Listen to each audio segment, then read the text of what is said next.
Ensuite, concernant la toilette du visage, il faut bien nettoyer tout le visage, il faut bien retirer tout maquillage. Et il faut savoir que les zones qu'on a l'habitude généralement d'épiler, il y a des femmes par exemple qui s'épilent les sourcils, il y en a qui s'épilent d'autres zones du corps. Toutes les zones qu'on a l'habitude d'épiler, c'est bien de le faire avant l'immersion rituelle. Une femme qui ne l'aurait pas fait, une femme qui a l'habitude de s'épiler les sourcils et qui ne l'a pas fait et qui s'est trempée, verra malgré tout son immersion validée. Mais a priori qu'elle s'efforce de le faire avant. Si vraiment elle ne peut pas et qu'elle n'a pas le temps et compagnie, ce n'est pas grave.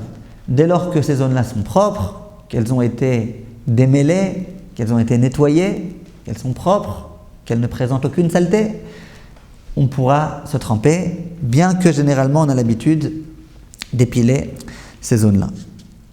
Concernant la toilette du nombril, il faudra bien nettoyer le nombril, de préférence avec un coton-tige, pour être sûr qu'il soit complètement propre. Concernant la toilette des pieds, il est important de se nettoyer les pieds, en particulier entre les orteils, parce que de nombreuses saletés peuvent s'y coincer. Les peaux dures qui se trouvent sur les pieds, celles qu'on n'a pas l'habitude d'enlever, on peut tout à fait les laisser. Ça fait partie intégrante du corps de la femme et donc ça ne peut pas faire écran.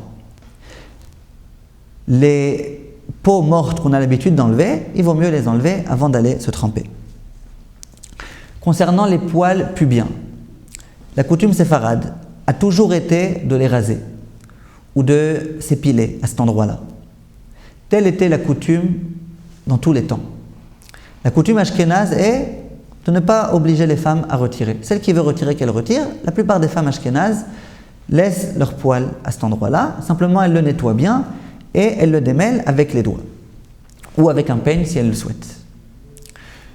Une femme d'origine séfarade qui a beaucoup de mal à adopter la coutume séfarade et que ça dérange énormément pour tout type de raisons, ces femmes-là, on peut, dans un grand cas de nécessité, les autoriser à suivre la coutume ashkénaze et à ne pas s'épiler ces poils-là.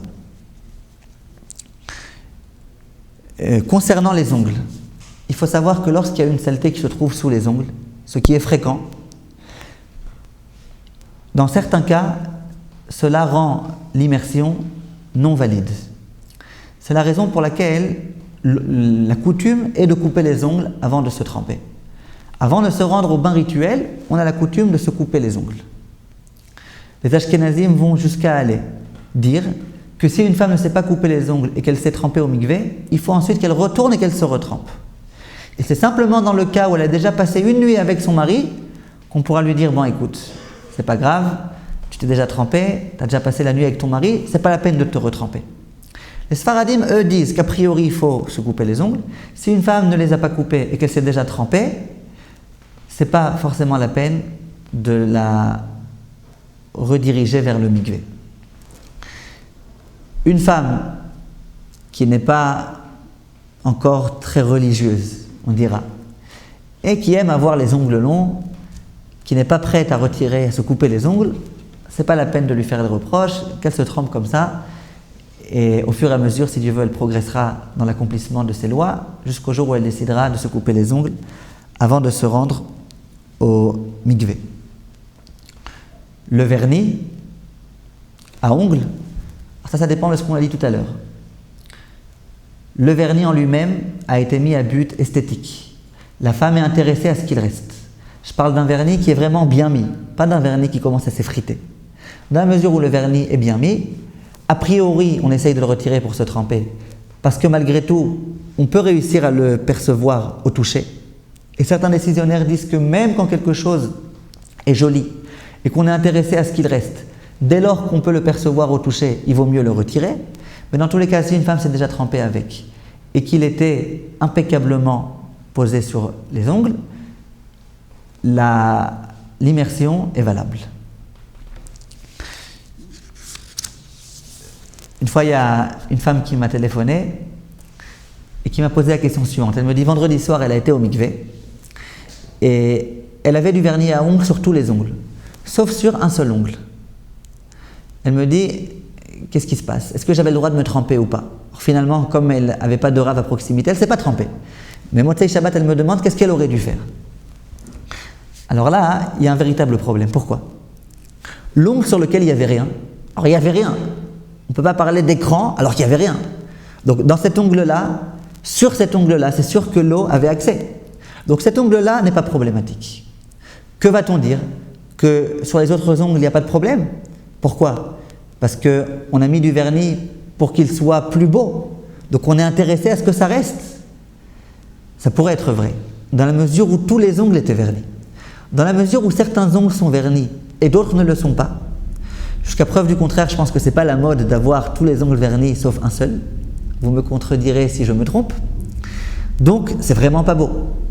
Donc, à cause du fait que cet ongle-là n'est pas verni, il s'avère que tous les autres ongles ne sont pas beaux du tout. Au contraire, ça dérange la femme de rester avec du vernis sur les autres ongles. Donc, ce vernis-là, on ne peut pas considérer qu'il est esthétique. On ne peut pas considérer qu'il embellit. Donc, dans ce cas-là, effectivement, il y a un problème de se tremper. Alors, il y a des décisionnaires qui autorisent de retirer le vernis, mais c'est un autre problème. Donc, j'espère que ces idées sont bien claires. Un dernier petit point, une femme qui a des poux, a priori, elle se servira de shampoing anti-poux, elle se servira d'un peigne à poux, de sorte à retirer le maximum de poux qu'elle peut. Dès lors qu'elle se dit, ça y est, j'ai fini, moi, de mon côté, ça suffit, j'ai déjà passé 100 fois le peigne, j'imagine qu'il n'y en a plus, et même s'il y en a, c'est fini, je suis désespéré. Dans ce cas-là, elle peut aller se tremper, bien qu'il y ait encore peut-être des poux.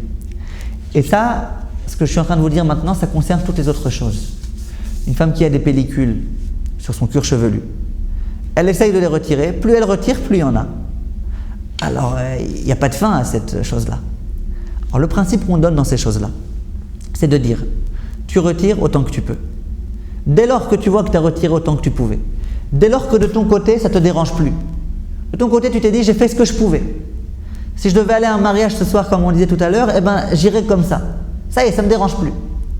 Mais même d'après la halakha, ça ne dérange plus et on peut aller se tremper avec. Cet exemple-là concerne les cheveux. Une femme se peigne les cheveux.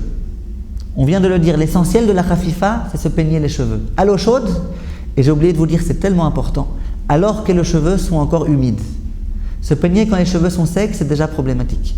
Il faut se peigner les cheveux alors qu'ils sont encore humides. Il y a des femmes qui disent, moi, plus je me peigne, plus il y a des cheveux qui s'arrachent.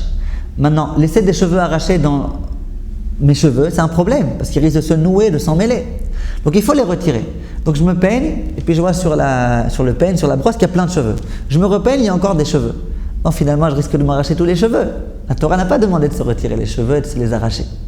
Le principe est le même. On se peigne jusqu'à ce qu'on ait fini de se peigner. On voit qu'il y a quelques cheveux qui se sont détachés, on les prend gentiment avec sa main, on les retire. Dès lors qu'on voit que de notre côté, on a fait ce qu'il fallait, que ça suffit, il n'y a plus lieu de craindre qu'il y ait de nouveaux cheveux, on s'est suffisamment peigné, les cheveux sont déjà complètement démêlés, ça suffit, on enlève ce qui reste à la surface des cheveux, et puis on peut aller se tremper tranquillement. Voilà, il faut savoir qu'on ne peut pas parler de tous les cas, il y a énormément de cas, une femme qui a un plâtre, il y a tout type de choses parfois qui se trouvent dans les dents, les bagues, et tout type de choses. On ne peut pas parler de façon circonstanciée dans ce cadre de tous les cas. Mais les principes de base, je pense qu'ils sont clairs. Vous avez maintenant tous les ustensiles pour pouvoir réfléchir et pour savoir dans quelle mesure il faut poser la question à un rave. Il y a des cas dans lesquels vous saurez déjà que la réponse est claire. Il y a des cas dans lesquels vous vous poserez la question. En vertu de tous les principes qu'on a donnés, à ce moment-là, n'hésitez pas à vous adresser à un rave qui vous indiquera la conduite à adopter dans chaque cas précis. Voilà, merci de votre attention et à très bientôt. Kol Tov.